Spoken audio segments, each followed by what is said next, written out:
Hey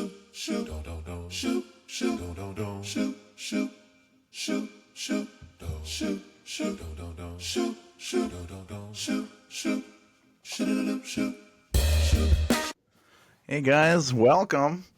If you've been tuning in lately, we've been doing a lot of NFL coverage, but hey, we're switching it up a bit. That's what Rent City does. Love to cover all the sports, and today, being Wednesday, there's a lot going on today in the Champions League, yo. It's match day 8 today, and we know it's a different format this year for the Champions League. And match day 8, they said, you know what, we're gonna set up a wild ass Wednesday, and that's what they did. All 36 teams, 18 fixtures will be played at the exact same time. No match fixing, no changing of your play depending on outcomes of games because they're all going down at the same time. I imagine each team will have their designated screen watchers, but teams should not rely on that to provide extra motivation for these fixtures. And just a little refresher here if you forgot how the new Champions League went. No more groups. Get them groups out of here. Top 8 teams, they move on to the round of 16 automatically. Boom, you're in. Teams 9 to 24, you're going to the playoffs, the Champions League playoffs, where it'll be a 2-legged knockout round. Winning teams from those go on to face the waiting teams in the round of 16, while teams 25-36, better luck next year. So, let's get through this here. Let's get you ready for the games. Wow. Let's get you ready for the games today. Throughout the Champions League, there's only been one team that's won every single game. And that's current Premier League leaders, Liverpool. They've gone for 7 for 7 in their matches, looking like one of the best teams in all of Europe. 21 points have them sitting 3 points ahead of second place, Barcelona.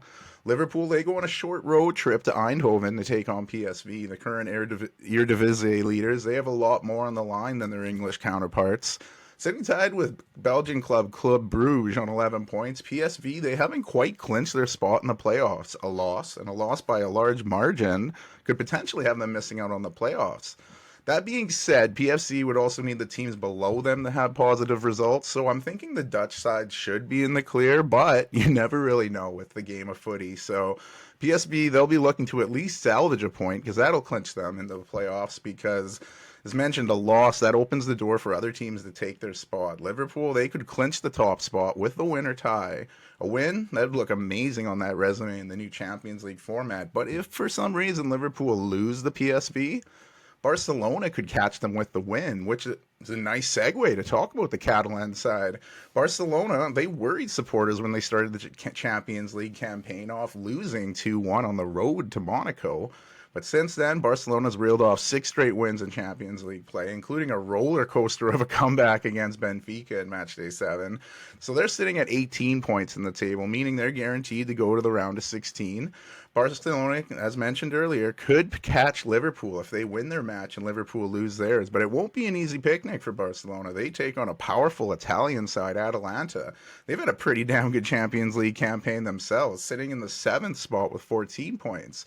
So a win for Atalanta clinches a spot in the next round with them without having to go through those playoffs I mentioned. A draw could potentially keep the Italian side from going to the playoffs, but there's a large group of teams below them that could sneak in if Atalanta only gets a draw. A loss, that definitely opens the door to follow the top at 8. So there's a lot on the line for Atalanta in this one. That could be one of the games of the day. As we continue to go over these clubs and ramifications of this final Wednesday, we go to another club from the Premier League. Sitting in 3rd place currently, tied with Inter Milan on 16 points, is Arsenal. The Gunners have won 3 consecutive Champions League matches, making up for their only loss of the campaign back to Inter Milan in match day 4. Arsenal have basically clinched a spot in the next round without needing the playoffs, but technically, if they lose big and have a calamity of results go against them, they could follow the top 8. I do not see that weird amount of ducks lining up to hurt Arsenal. I see them staying in the top 8, but they won't have an easy match. They're taking on Spanish side Girona, and the La Liga side had a magical season last year, but after having the squad kind of pick clean, which you do after successful seasons, and they've fallen back to earth a little bit. They've only won 1 game out of 7 in Champions League play, beating Slovan Bratislava back in match day 3 before losing 4 in a row. Their 3 points have them tied with 5 other teams out of playoff contention. So Girona, they're going to be looking at their Champions League run with an impressive performance in front of some home supporters. In saying that, I see Arsenal leaving Spain with 3 points. So I mentioned how Arsenal's tied with a club on 16 points, and that club mentioned was Italian side Inter Milan. The Italian champions and Giants, they're a big club. They made up for their only loss of the campaign, a 1-0 defeat by Leverkusen by beating Sparta Praha. And much similar to what I said about Arsenal, the same applies to Inter Milan. A tie or win seals their fate in the top 8, avoiding the playoff route. But if they slip up and lose, they could find themselves potentially dropping out of the top 8 again. It would take a lot to go wrong, but the chance is there and have to bring it up. So Inter, they don't have an easy match ahead of them either to wrap up this Champions League play. Inter Milan host Ligue 1 side Monaco. Monaco's had a pretty good Champions League campaign. I mentioned them beating Barcelona in their opening game. They were unbeaten until a few matches ago when they'd go on to lose 2 games in a row, losing a tough one at home to Benfica before losing a tough one in London to Arsenal. Monaco made up for those losses by holding on to beat a tough Aston Villa team in Matchday 7, moving them into a 6-way tie with other teams at 13 points. That gives Monaco an opportunity to potentially advance without needing to go through the playoffs. Their +3 goal difference. So even if they're able to pull off a tough win over Inter Milan, they need some help with that too. So both Inter Milan and Monaco needing good results in this match. Another candidate for best game of the bunch. We're going to stay with teams in the top 8. We'll go to one of the teams sitting on 15 points, Spanish side Atletico Madrid. They ripped off 4 straight Champions League wins after losing back-to-back matches in Matchday 2 and 3. Losses to Benfica and Lille. But Atletico, they've really turned things around after those losses, getting 4 straight wins, including that crazy comeback against Leverkusen. Excuse me. Atletico will be trying to finish off the first stage of Champions League with a win, clinching a spot in the next round. If the Spanish side can only get a draw, they'll be in good shape to make the top 8. However, a loss opens the door for teams below them to sneak up. Standing in Atletico's way is Austrian side Red Bull Salzburg. They've only won once in Champions League play this season, surprising Feyenoord and Rotterdam 3-1, but they've lost 3 in a row since then, keeping them tied in a group with 4 other clubs at that 3-point mark. No chance of Salzburg qualifying for the playoffs, so they'll just be looking to wrap up their Champions League campaign with a nice showing in front of some supporters. I mentioned how there were 2 teams that tied at 15. Tied with Atletico Madrid is Italian giants AC Milan. Milan's taken a similar path in Champions League play as Atletico, losing 2 early games and stringing off a series of wins. AC Milan started their Champions League campaign with 2 straight losses, losing at home to tough Liverpool, then going on the road and losing to a tough Bayer Leverkusen side. Since then, Milan have ripped off 5 straight wins, in good position to qualify for the next round, clinching a spot in the top 8. A tie would put them pretty close, but leaves them a chance to get usurped, and a loss, like I said, that'll open the door up for teams below them to sneak in. Not necessarily saying they will, but the chance will be there if Milan can't get their win in their final match of the initial stage play. And it's not going to be a cakewalk by any means. They only go on the road to Zagreb, Croatia to take on Dynamo Zagreb. The Croatian club were sitting in pretty good shape to qualify for the playoffs, but their last 3 matches have ended in loss, draw, loss. Lost to Dortmund, draw with Celtic, and a loss with Arsenal respectively. So now Dynamo, they find themselves outside of the playoff group looking in. They're on 8 points, which mean they do have a chance to sneak into the playoffs, but they're going to need some help. They'll need to beat AC Milan, and they'll need at least one of the teams ahead of them to lose to make the playoffs. The teams ahead of them could potentially draw and give the Croatian side a chance, but they do not have a very good goal differential. Dynamo Zagreb have -8 going into this last match, so the tiebreaker route isn't really in their favor. A match on paper that may look one-sided by Maximus Stadium is not an easy place to play, and Dynamo Zagreb versus AC Milan, this could be in the category for potential game of the day. But we'll see what happens with that one. As we go down the list, the top 8 teams, we'll skip Atalanta as I talked about them when I mentioned their matchup with Barcelona. That brings us to the 8th and final spots, the final top 8 spot, I guess. But Bayer Leverkusen holding that spot, but it's only by the hair of their chinny chin chins. The German champions have 13 points, which has them bundled in a group of 6 teams. Leverkusen possess the 8th spot because of that +6 goal differential. The group of 6 teams all possess plus goal differentials, though, with the lowest being a trio of teams on +2. So the narrowest of margins separate the group for that number 8 spot. And again, the importance of it huge, because that means you're in the round of 16. You can say, fuck them playoffs, I ain't doing it.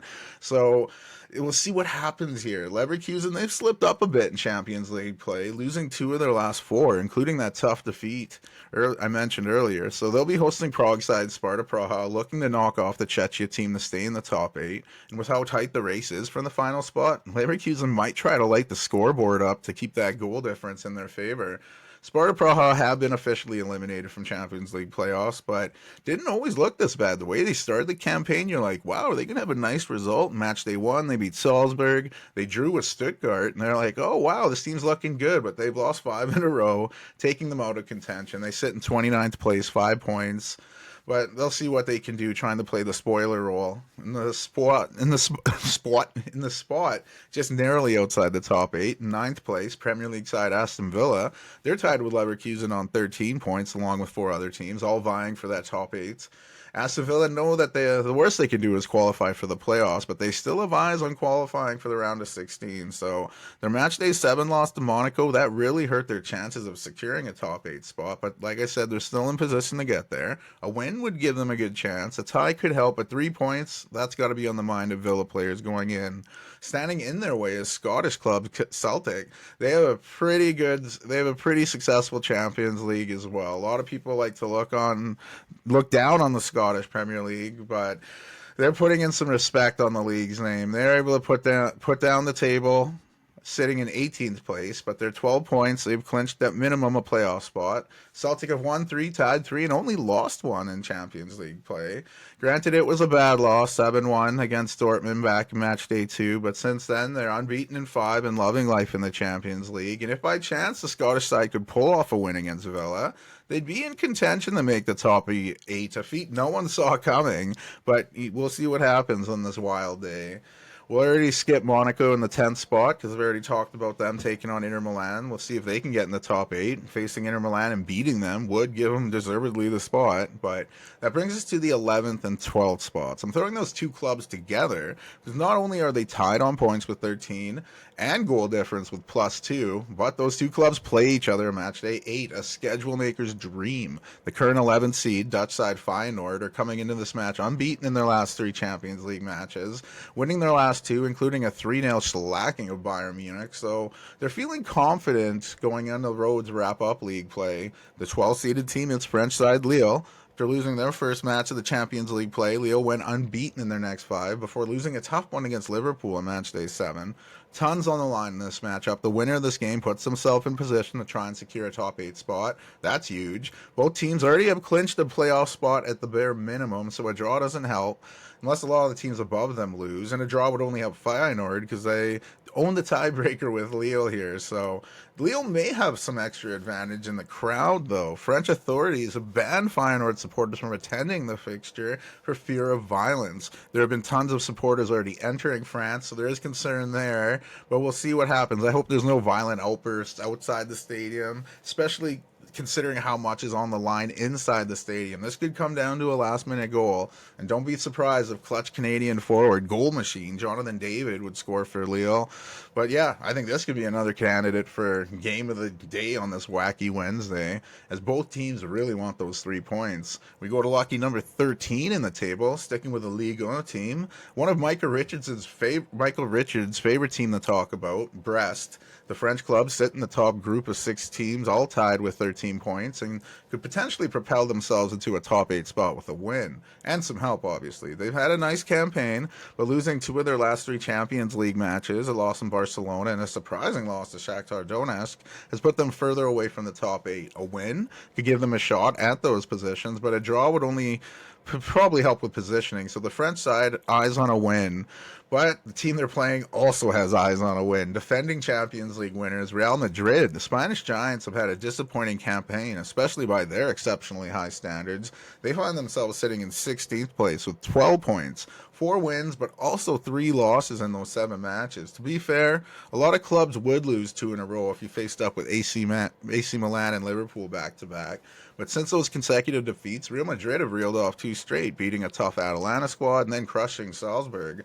So this could be a competitive game, and I think it will be for a bit, but I see Real Madrid running away, reminding everyone that they are the defending champions and that they're going to be entering the playoff round with a little bit of flexing.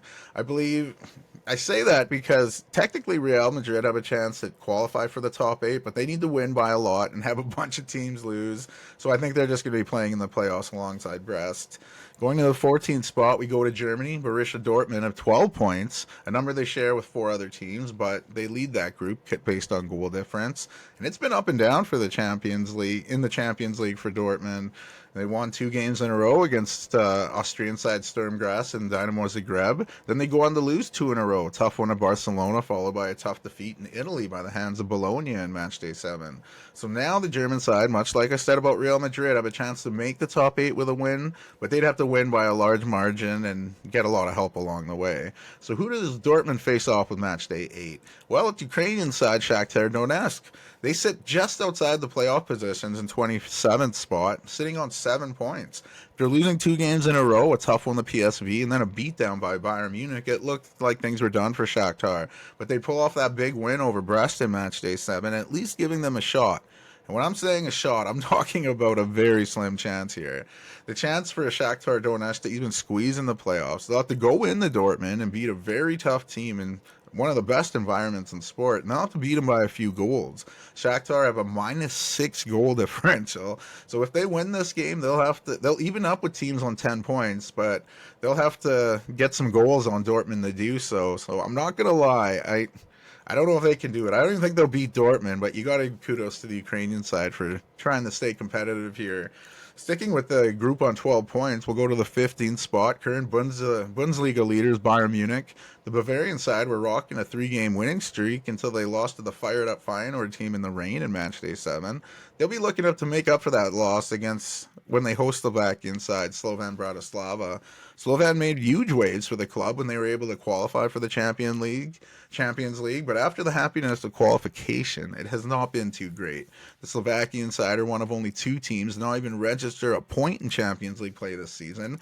They sit in 35th place, staying out of the basement just purely on goal difference, -18 on the campaign. I'd like to say this is where Bratislava get their first point of the Champions League season.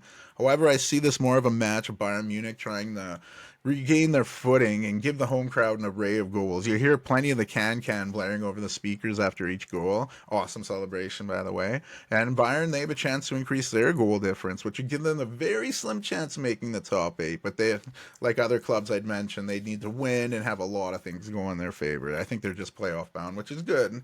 And the last member of the 12 points club in the Champions League table, Italian giants Juventus. They're unbeaten in their last 4, but only one of those matches were a win. Juventus has only lost once in this Champions League campaign, a tough loss at home to Stuttgart back in Matchday 3, but their 3 draws have them competing more for playoff positioning than a spot in the top 8. Like I said about other teams in this 12-point group, they'd have to win with a healthy win and have favorable results around the league. So I think they're just going to be in the playoffs here, but they do face off with Portuguese side Benfica, and Benfica are fighting for their Champions League lives. They're in 21st, tied with 3 other teams for those last few playoff spots, and they narrowly hold on based on goal difference, but they'll need at least a point to feel a little more comfortable. A loss to Juventus would open the door for teams below Benfica to catch them, and like I said, a tie could possibly keep them playoff bound, but they're going to want to win here. It won't be easy for Benfica on the road against Juventus, but if there's a club that's shown they can produce goals out of nowhere, it's Benfica. That game could be potentially game of the day. And as we enter our 20s, sitting in the 20th position, Belgian side Club Brugge, sitting on 11 points. They were oh so close to getting a playoff spot. Unbeaten in their last 4, they put themselves in good position to qualify for the Champions League playoffs. Win over Villa, followed by a draw with Celtic, and a win over Sporting, followed by a tough draw at home against Juventus. All good results against stiff competition. So if they keep this unbeaten streak going through Matchday 8, they'll clinch their spot. A win or tie puts them through. However, a loss can open the door for Club Brugge to fall out of the playoffs despite their good campaign. And the chance of a loss is kind of high. Club Brugge head to Manchester to take on Premier League champions Manchester City, and this has been a strange season for Pep Guardiola and Manchester City in all competitions, but in Champions League especially, it's been disappointing, especially for a club that won this tournament 2 years ago. City has 2 wins, 2 draws, and 2 losses. Sitting in 25th place on 8 points. Knowing the playoff cutoff is 24th place, that means going into match day 8, Man City are on the outside looking in. City have put themselves in this position by going winless in their last 4, losing to Sporting. They get a draw against Feyenoord, but then they lose back-to-back, falling in Italy to Juventus, and falling in France to PSG in match day 7. I mean, those are some pretty tough results there. Now they host Club Brugge, knowing they need a win to survive the first stage of the Champions League, something we never thought we'd be saying. If Manchester City win, they'd be equal with Club Brugge on points, and if they won, they'd probably get that better goal difference, and that could put Club Brugge in the trouble of falling out of the playoffs. So this is a potential win or go home, at least for City. So a lot of eyes will be on this match. It might not be the game of the day. I'm expecting City to blow this game up, but a lot of teams have been expecting City to turn things around, and it hasn't happened. Like I said, if they don't make the playoffs, that is massive, huge game. A lot of eyes will be on that one. And as we continue to go down the table, prepping for these final matches, we find our way at the 22nd spot.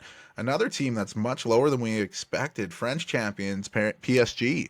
They sit in a group of 4 teams stuck on 10 points, holding on to those last few playoff spots. Paris Saint-Germain looked to be in trouble, losing 2 in a row to some pretty tough competition, falling to Atletico Madrid and Bayern Munich. But then the Parisian side bounced back, winning 2 in a row, beating Salzburg, and then a thrilling win over Manchester City in Matchday 7. Now they control their own destiny. If they win their Matchday 8 fixture, they're in the playoffs. A tie could clinch a spot, but no guarantee. And a loss opens the door for the French side to fall. So they'll have eyes on this win on the road, but it's not going to be an easy fixture. They'll be facing off with a team who is also in desperation mode. German club Stuttgart, they're finding themselves fighting for their Champions League lives. I mentioned that group of 4 teams PSG share 10 points with. Stuttgart is one of them. They currently hold the 24th position, which is the last playoff spot, having the worst goal differential of the 10-point teams, and they'll be looking to secure 3 points to try to get a playoff spot. Their path has been similar to PSG, losing 2 straight to Atalanta and then a surprising loss to Belgrade Red Star. But then they'd bounce back, winning 2 in a row, beating Young Boys and Slovan Bratislava. So, just as I said about PSG, that all applies to Stuttgart. Except it's worse for Stuttgart, being they have the worst goal difference of the group. So, with desperation involved in this fixture and the battle of the last playoff spots, this could be a candidate for match of the day. I mean, there's a few of them out there. So, Champions League organizers UEFA really knocking it out of the park with this new format. Going to the 23rd spot, we'll stick with that 10-point group I was talking about. Portuguese side Sporting, they sit in that position, barely above Stuttgart on goal difference, and they've been limping to the finish line here. After looking like darlings of the Champions League, their play has really faltered, especially since manager Ruben Amorim accepted that Manchester United manager position. Since he's gone, it's been a struggle. Sporting have lost their last 3 Champions League matches, losing to Arsenal, Club Brugge, and then Leipzig on match day 7. So they need to win this match to stay in the Champions League. With the teams below them, a tie might not be enough. A loss would put their fates in the hands of others, so this is desperation mode for Sporting. Will superstar Victor Jorgerish rise to the occasion and lead the team to the Champions League playoffs? Standing in Sporting's way is Italian side Bologna. They sit in 28th place on 5 points. They've already been eliminated from playoff contention, and it's been a down season for the club, especially since the departures they had in the off-season, including manager Thiago Motta, who left to Juventus.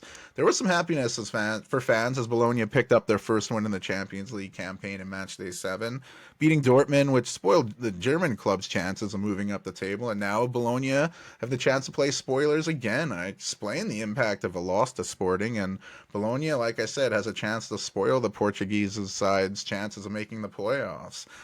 A match with one team with desperation, another looking to spoil a party. So we enter the basement of the Champions League table, going to the 30th spot. Another surprise, German side Red Bull Leipzig. Only 3 points after 7 matches, a number they share with 4 other teams. And Leipzig only picked up those 3 points in match day 7, securing that big win over Sporting I mentioned. That win was big for the home fans, as Leipzig have another chance to make their supporters happy. They'll go on the road for their last Champions League fixture. It won't be a lengthy trip. Taking on Leipzig is Austrian side SK Sturm Graz. They sit in that group of teams that have 3 points as well, sitting in 33rd. Their only win of the season coming back in match day 5 against Girona.